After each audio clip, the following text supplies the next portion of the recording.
The airport hummed with activity, travelers crisscrossing terminals, announcements crackling overhead, rolling suitcases clicking against tiled floors. Among the crowd, Marcus Green moved with an air of quiet authority. At 42, he was the mastermind behind Green Tech Innovations, a company he had nurtured from a bold idea into a multi-million-dollar empire. Dressed in a sleek navy suit, Marcus embodied success, though he never flaunted it. His destination? New York. His purpose? Sealing the next chapter of his company's expansion. As he approached the gate, he withdrew his first-class boarding pass and strode forward. He had earned this moment. Boarding began, and Marcus entered the aircraft, nodding to the flight crew as he found his seat, 2A, a spacious window spot with all the comforts of luxury air travel. Placing his briefcase beside him, he settled in, fastening his seatbelt. But tranquility was short-lived. A voice, sharp and brimming with entitlement, cut through the cabin. "Excuse me. There must be some mistake." Marcus turned his head. Standing in the aisle was a middle-aged woman with a rigid posture, an immaculate blonde bob, and an expensive ensemble that practically screamed privilege.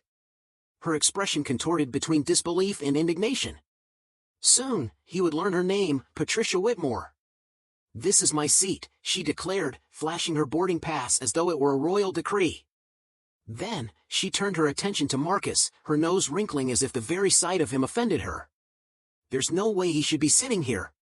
The flight attendant, a composed young Latina named Sophia, took the woman's boarding pass and examined it. "Ma'am, you're in 2B, the aisle seat, right beside him," she explained, her voice professional but firm. Patricia's lips pressed into a thin line. "No. That's not possible. I specifically requested a window seat." "I should be sitting there," she insisted, arms crossing in defiance. Marcus met her glare with an easy smile. "There's no mistake. This is my seat." Patricia's eyes swept over him, disdain clouding her features. "People like you don't belong in first class," she muttered, not bothering to lower her voice. A hush fell over the surrounding passengers. A man across the aisle let out an exasperated sigh. A woman two rows back shook her head. Sophia's expression darkened. "Ma'am, please take your assigned seat," she urged. But Patricia wasn't finished. "I refuse to sit next to him. Either he moves, or I want a new seat," she snapped. Marcus inhaled slowly, steadying himself. This wasn't the first time he had encountered ignorance, and experience had taught him not to let it rattle him. "Ma'am," he said evenly, "I paid for this seat, just like you did." But Patricia only scoffed. "I'm a valued customer. I've spent thousands with this airline. I shouldn't have to sit next to someone who... Marcus tilted his head. "Who what?" he prompted, holding her gaze. For a brief moment, Patricia hesitated, then turned to Sophia. "Call your supervisor. I want him removed." A storm was brewing, and Patricia had no idea that she was about to be caught in it. Sophia straightened. "Ma'am, I've explained the situation. Mr. Green is in his assigned seat. You have two choices: sit down, or security will escort you off the plane." Patricia let out a breathless laugh. "You wouldn't dare." Sophia's expression didn't waver. "I will if you continue harassing another passenger." Patricia glanced around, expecting support. But all she found were disapproving stares. The businessman in 3A muttered, "Just sit down, lady." Her face darkened. Realizing she had no allies, she let out a huff and threw herself into seat 2B, her arms folding across her chest like a petulant child. "Fine," she hissed. "But I'll be filing a complaint." Marcus exhaled, amused. "Good luck with that." The flight took off, but Patricia wasn't done scheming. An hour in, she pressed the call button. When Sophia arrived, Patricia offered a smug smile. "I'd like a glass of champagne." Sophia nodded.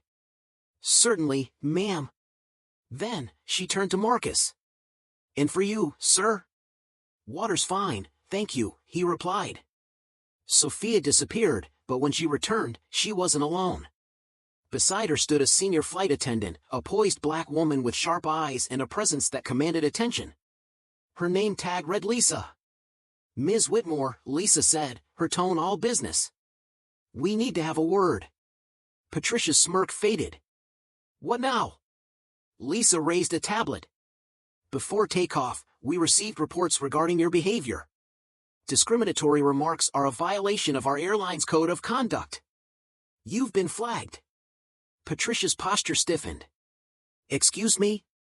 Lisa continued, unflinching. Upon landing, airline security will escort you for further questioning. Additionally, your frequent flyer status is now under review. You may lose your privileges. Patricia's face drained of color. You can't do this. I'm a loyal customer. Lisa arched an eyebrow. Not anymore. A few passengers clapped. Marcus chuckled, shaking his head. The rest of the flight passed in silence. Patricia sat rigid, her face flushed with humiliation.